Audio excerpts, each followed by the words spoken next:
As I begin my remarks, it's important that I'm clear. Ireland is a steadfast and consistent supporter of Ukraine's sovereignty and territorial integrity within its internationally recognised borders. Ireland believes in and is fully committed to the core principles enshrined in the UN Charter. These include the sovereign equality and territorial integrity of states. Ukraine has the same fundamental right as every other sovereign and independent state to choose its own foreign policy and to ensure the security and defence of its territory. That is a right we hold to be self-evident. It's the right that Ireland struggled to obtain. As Russia's military build-up at Ukraine's border continues to raise tensions, Ireland again calls for calm, de-escalation, and the pursuit of diplomacy. We need to see sustained and credible moves on the ground toward de-escalation. Genuine de-escalation will imply a significant withdrawal of both troops and equipment. We commend all who are engaged in dialogue, including through the Normandy format and Poland as OSCE Chair in Office, for launching a renewed European security dialogue. We support urgent, constructive and resolute engagement through all diplomatic channels. President, the full implementation of Minsk peace agreements and the related conflict resolution efforts in the Normandy format and trilateral contact group are important priorities for us. There is no doubt that we are now at a sensitive moment.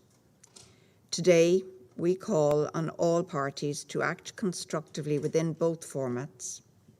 In this regard, we deeply regret the decision of the Russian State Duma to submit a call to recognise as independent entities the non-government controlled areas in the Donetsk and Luhansk oblasts of Ukraine. This would be a clear violation of the Minsk agreements. We are also concerned at reports of alleged shelling today in eastern Ukraine, as mentioned by Special Representative Kinnunen, which would also be a violation of the Minsk agreements. Mr. President, all signatories of the Minsk agreements agreed on the need for the OSCE's special monitoring mission safe and secure access to the entire territory of Ukraine. The mandate of the SMM was agreed by all 57 OSCE participating states. We therefore remain very concerned at the continuing restrictions imposed on the SMM's freedom of movement. We also regret that SMM equipment has been damaged or interfered with. I want to express our deep regret at the decision by the Russian Federation to refuse to extend the mandate of the Border Observer Mission to monitor the border crossings. We commend the tireless efforts of Ambassadors Kinnunen and Chevik in the Trilateral Contact Group. We see the agreement reached by the group at the end of last year on adherence to the July 2020 ceasefire as an important achievement and a sign that there can be progress if there is genuine political will.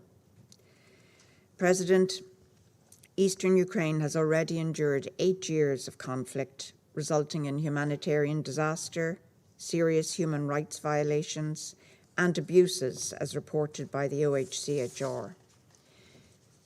Just as we know that further conflict is not inevitable, we know too that wherever conflict occurs, it is civilians who bear the brunt.